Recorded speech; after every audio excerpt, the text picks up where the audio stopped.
Welcome home, neighbors. Hello, neighbors. We're listening from Arizona, Florida, Maryland, New York, New Jersey, Indianapolis, California, Utah, Michigan. Iowa, Massachusetts, Georgia, Canada, Our home resort is Animal Kingdom, Polynesia, Bay Lake Town, Old Key West, Riviera, Boardwalk, Alani Resort, Hilton Head, Boulder Ridge, Copper Creek, Grand Floridian, Saratoga Springs, Beach Club. and Wilderness Lodge. And you're listening to and you're listening You're listening to to My Hello and welcome to DVC Newscast. This is episode 129 and I am Shannon, and joining me tonight we got Pete. Hey Shannon, how's it going? It's going pretty good. Just trying to get ready for the holidays. We're recording this on December 7th and I still don't have my Christmas tree up. Yeah. Oh no, we got ours up, but it's not fully decorated yet. It's slow with the ornaments.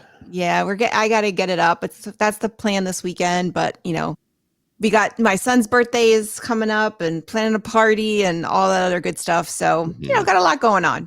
Oh yeah, it's a busy time of year. It is. We haven't talked since before Thanksgiving. It's been pretty slow news days. Yeah, there always tends to be some news. I mean, slow, trickly news around this time. And yeah, we did have a few stories, and then there was the condo association meeting. But before we get into the news for today, and it's light news. I would say it's light, but we do want to thank our sponsors for today's episode, and that is DVC Rental Store. So if maybe you are a DVC owner and you can't rent your points or use your points this year, maybe you want to rent them out. Or if you are looking to purchase a contract and you want to try DVC out, look at our friends at DVC Rental Store. You can rent points from an owner. And if you have a dates in mind, 7 to 11 months out, you can do it that way. Or they also have a lot of pre-booked vacations that you can look and see if any of those fit your dates. So definitely hit up our friends at DVC Rental Store. So we'll go ahead, and a lot of our stories are DVC related. So you go ahead and take the first one. All right. Last week on November 30th, DVC released the 2025 point charts. This is around the time they usually do, right around the condo association meeting. Sometimes it comes later in the month. They have to basically release them almost a year in advance, right? Because come the end of January, you can book for 2025. This year, there were really no changes to the charts, just the usual adjustments of some of the dates due to like where Thanksgiving and Easter falls.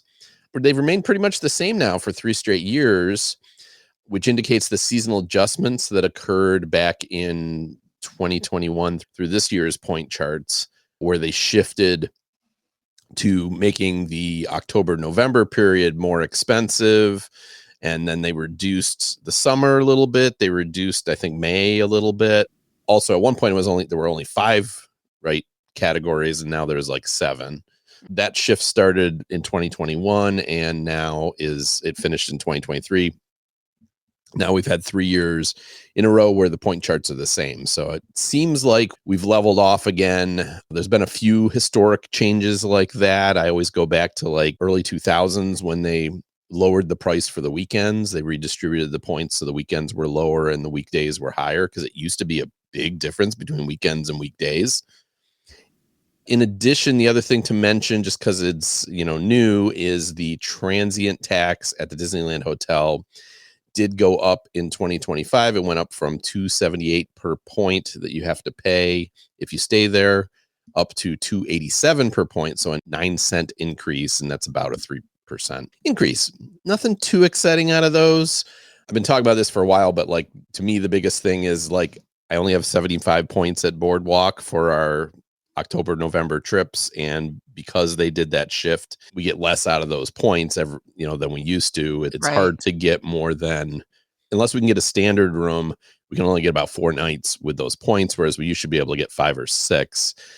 So I really worked this year because we just booked our trip for end of October next year.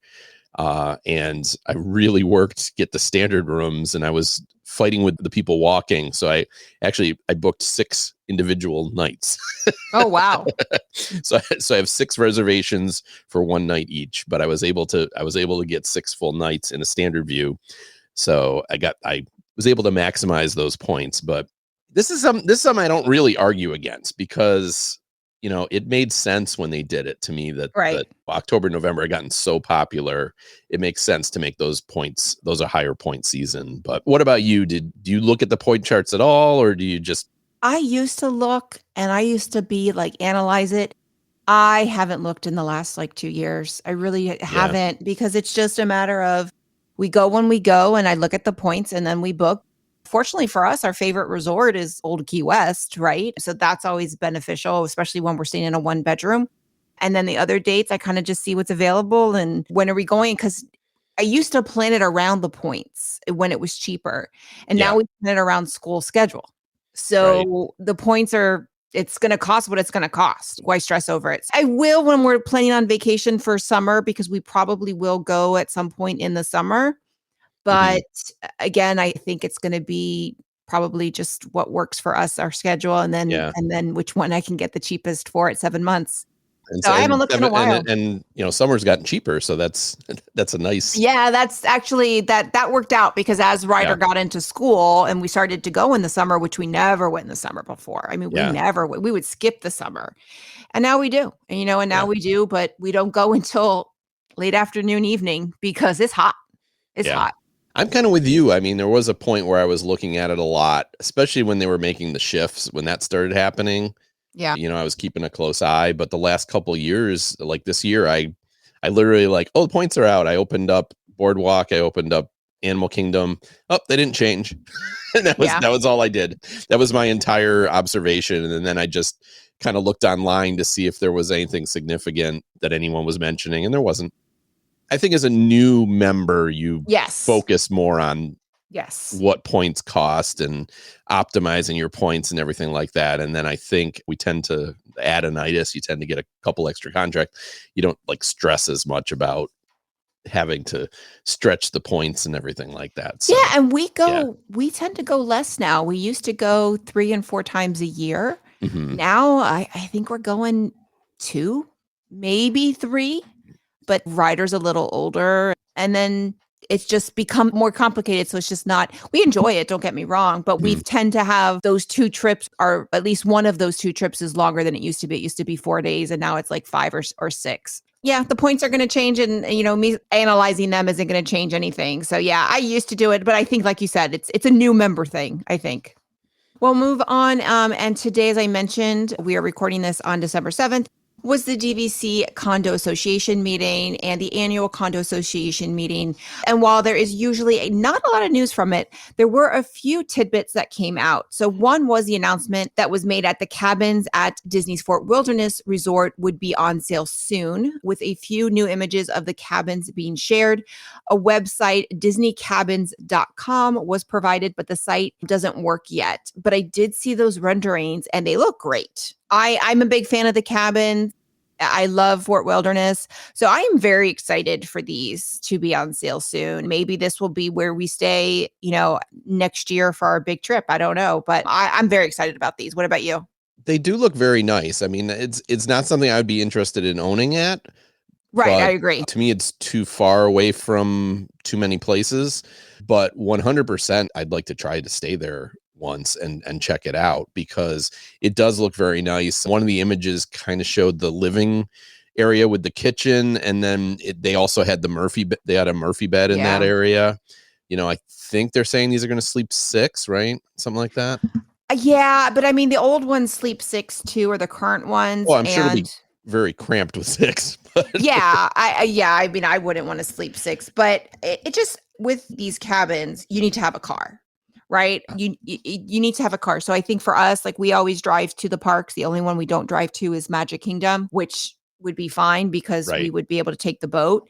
You need to have a car. And then you also have to kind of factor in getting a golf cart, because if you want to explore Fort Wilderness, you pretty much need a golf cart. And that's an extra, I don't know what the going rate is now, but I know when we did it, when Ryder turned 1 and he's turning 8 next week, it was $60 a day. So I am pretty sure it's gone up. And they sell out, So I'm pretty sure it's probably more expensive. And that's something you also have to factor in. Like, you really kind of need a golf cart. I think they're great. And if you have a car, there's ways to get around. There is the eternal bus loop, but you're going to just add a lot more to your commute every day if you don't have some sort of mode of transportation. Yep. So I'm going to predict, they said soon, which can mean anything, right? so many times they must just think for some reason this is a beneficial time to go on sale, maybe because of tax returns or what, but almost always their resorts always seem to go on sale March, April. I think we're going to see an on sale date mid to late March. That's going to be my prediction. Okay. That we're going to see the sales, and I'm excited or interested anyways to see the point charts. Okay. Because I don't know how they're going to go with them. Yeah, I don't know either. We talked about it before a little bit, and like in theory, they should be closer to like a 1-bedroom, right? They're not 2 bedrooms. Yes. So it shouldn't be that high point charts. They're not the tree houses. It shouldn't be that high. It should be closer to 1 bedrooms, maybe a little higher than a normal 1-bedroom, but it should be in that rough range. So I'm really curious to see what Disney thinks they can get for these cabins. Yeah, I don't think they're going to be very frugal. I personally think they're going to overprice them, and I think you're going to have a similar situation that you have with Riviera. I think that they're just going to overprice them. I could be wrong. I hope I'm wrong. I just don't know. I hope they know better than that. I mean, I know they're already expensive, right? They're $500, $600 a night. A lot of deluxe 1-bedrooms are more than that anyways. Right. So like, I hope they don't get too greedy. As I said, a little bit above a 1-bedroom, I could maybe see, but if they push up towards a typical like 2-bedroom rate, I think they're going to get a lot of resistance. And the problem is once they announce the point prices, you can't go back. Not change that. Yeah. They cannot change that. That's what's happening. So. That's what's happening with Riviera. Right. Because I would assume that these are going to have the resale restrictions. So these are going to have the resale restrictions, and I don't think they're going to be smart about it. I think they always think that they're worth more because the cabins are very popular. The cabins are very popular as far as booking. But I think that it's a different clientele that book those cabins than are people that purchase DVC.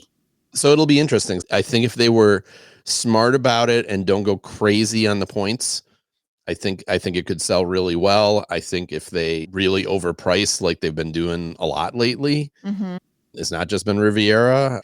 I think they've pushed a lot of points over the last 10 years. We'll see what happens though. Yeah. We'll see. Absolutely. Well, then in the Q&A section, it was asked whether the Poly 2.0 will be part of the same condo association. And the answer was given as our plans right now are for the new tower to be part of the existing Polynesian resort, which did not come to a surprise to me. What do you think? No, I've been on some message boards where they were polling whether it was going to be a separate one. And I was like, 100% nope. If they did it at the Grand Flow, they're going to do it here. And so I'm not surprised. And I think this by is the way to rectify the issue that they have with the Polynesian villas with the bungalows, where most people bought there to stay in a studio, and the bungalows consume so many points that a lot of them go empty, and then people can't use their Polynesian points at Polynesian. Yeah, and so it's going to balance that out a little bit. It allows the existing members to have something besides studios, which is awesome. Yep. 100%. Every single current owner has got to be thrilled. Yep. I would think that now they have options. They'll have options for 1-bedrooms and 2-bedrooms and everything. Well, like I mean, that.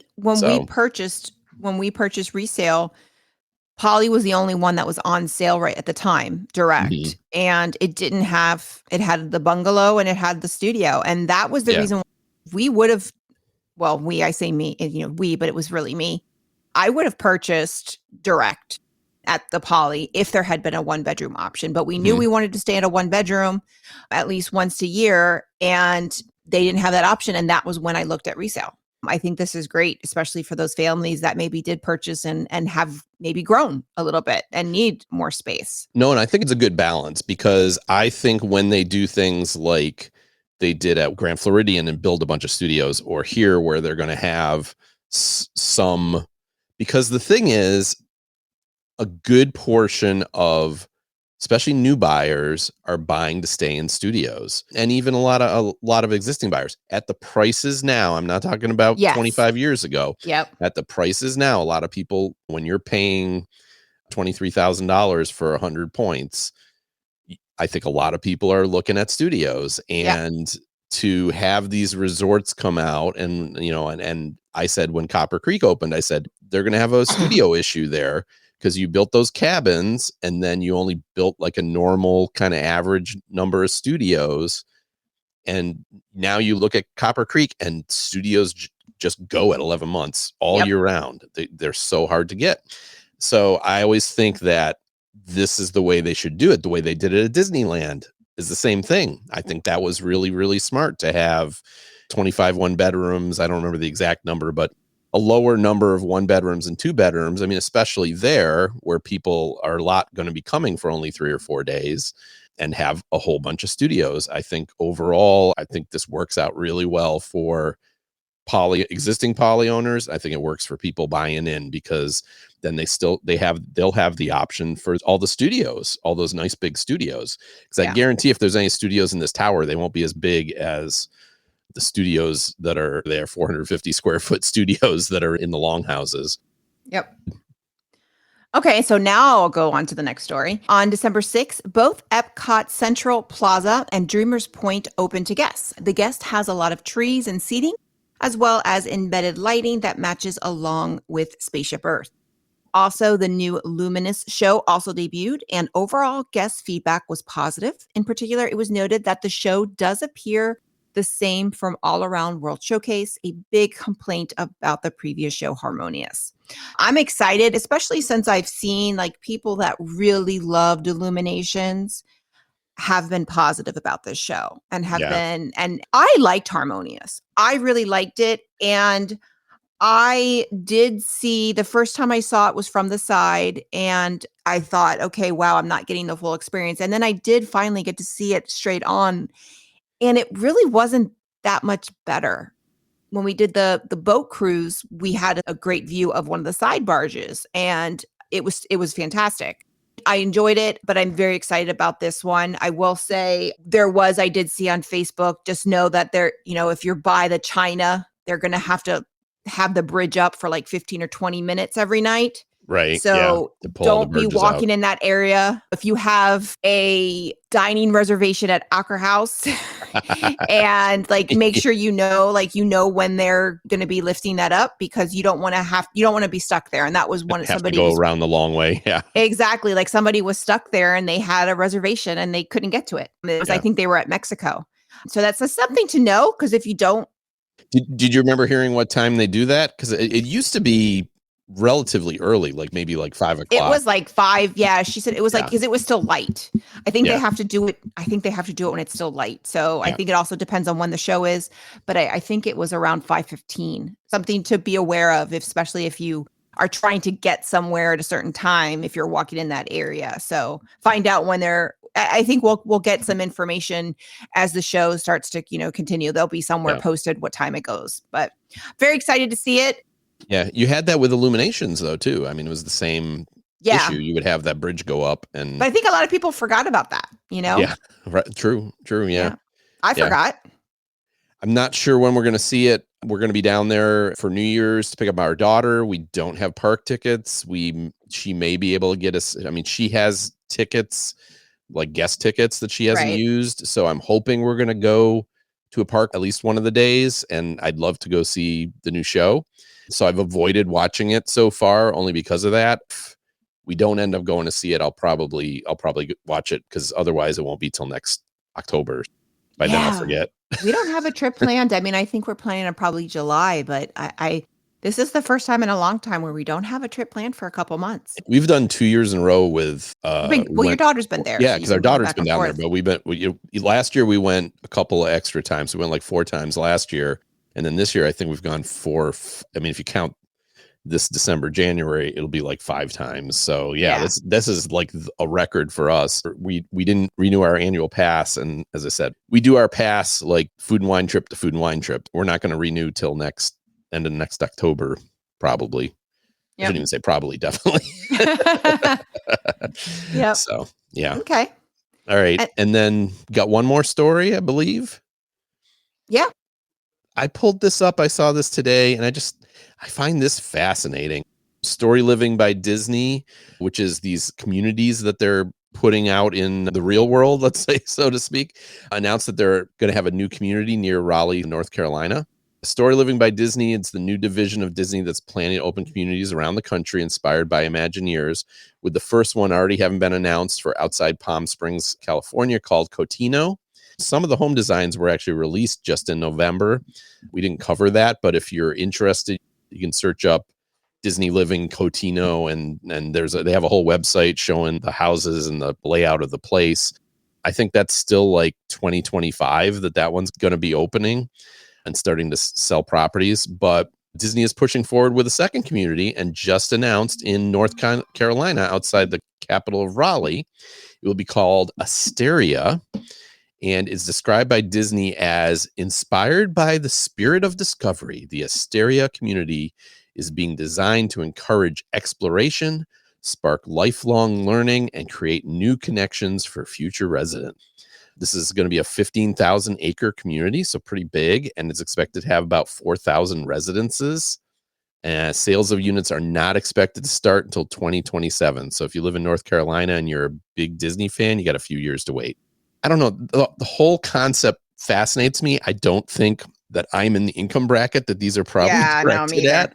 I suspect it's going to be one of those things where these places are probably going to start, $500,000 or something like that, or maybe even more, depending on if they have like condos and things like that, which I think they might. Disney must think that there's enough, we call them Disney adults, there's enough Disney adults out there that would want a lifestyle that feels like living in a Disney resort.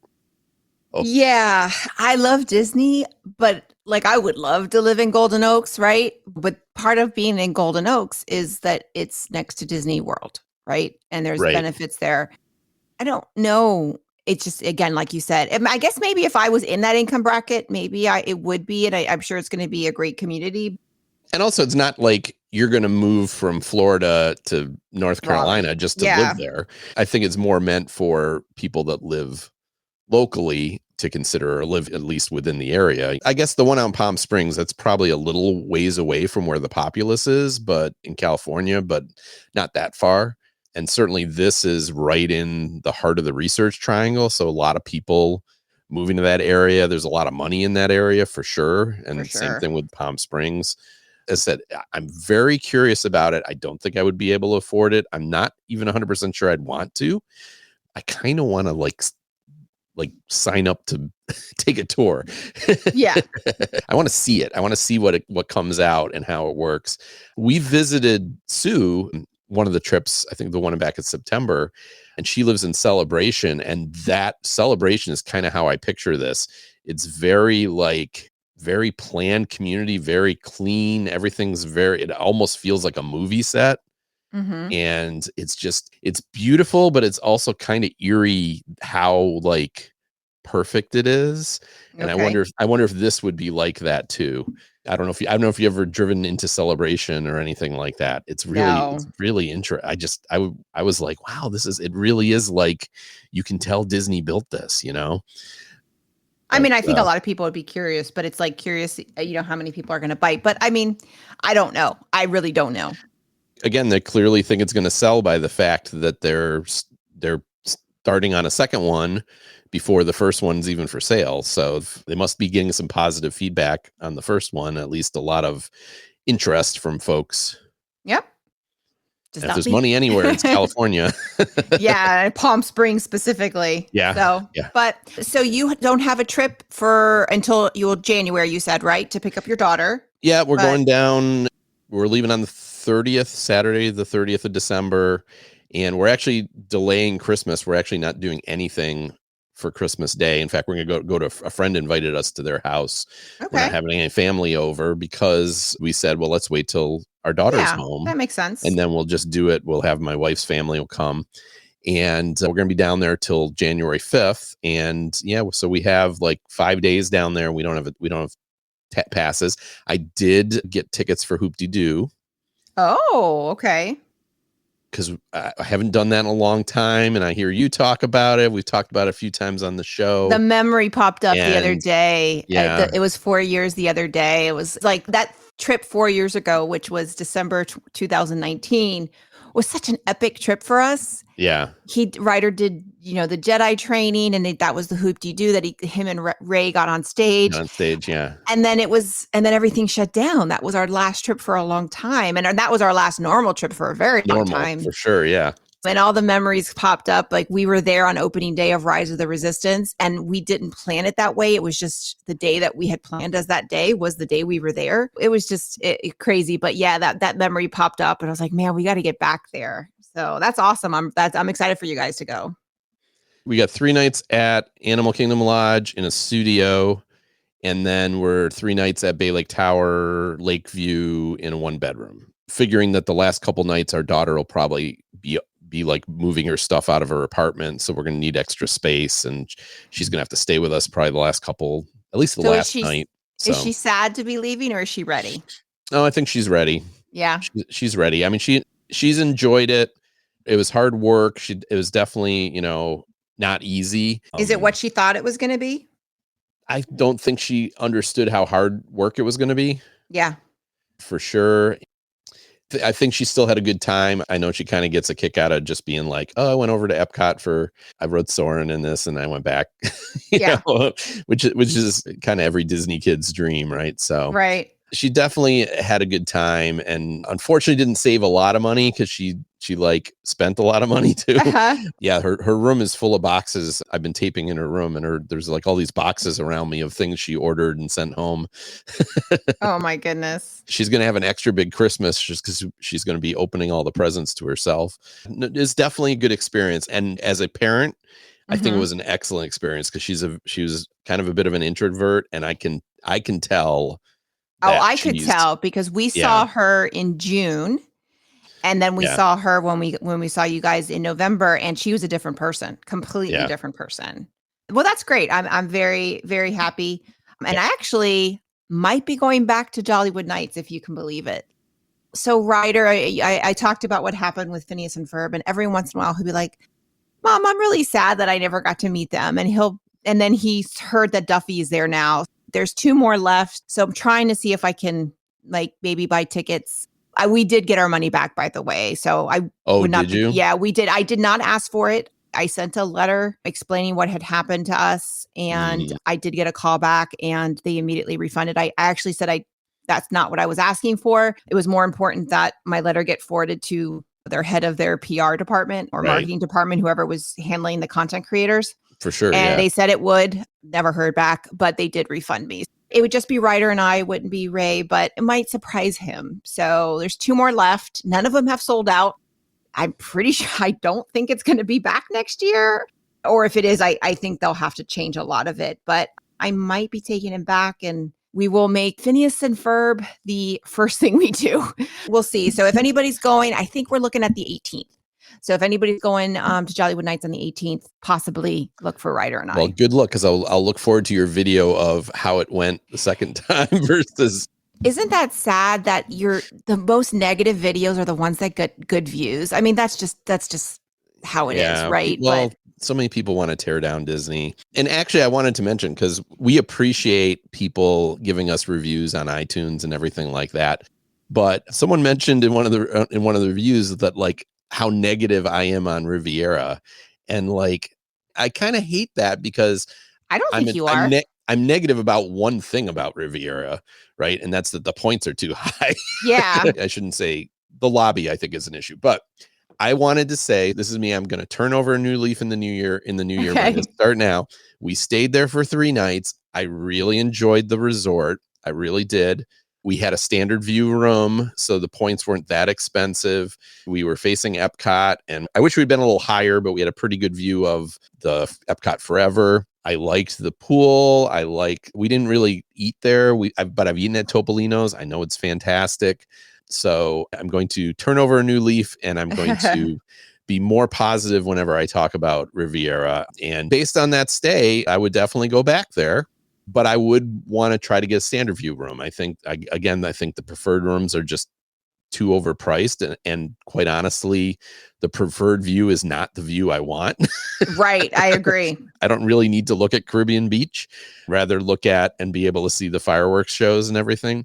I would definitely go back there again. Sorry that I'm so negative on Riviera.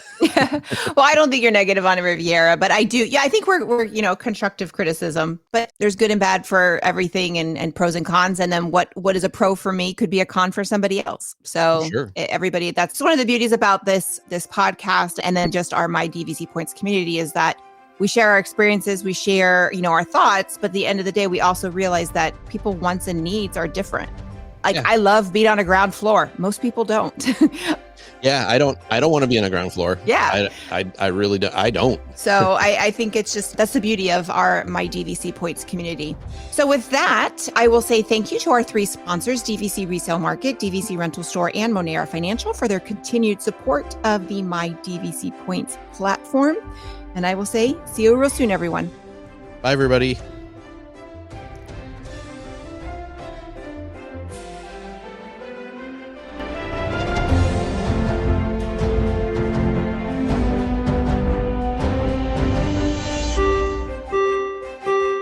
Ladies and gentlemen, please watch your head and step as you exit, and take small children by the hand. Aw, chill up, Dad. You know we'll come back. With DVC. My DVC Points is an unofficial Disney-inspired podcast created by fans of Disney Vacation Club. The thoughts expressed in this podcast are personal opinions and personal experiences. My DVC Points is not affiliated with Disney Vacation Club, the Walt Disney Companies, or any subsidiaries. We encourage listeners to contact their DVC guide or member services for official DVC policies.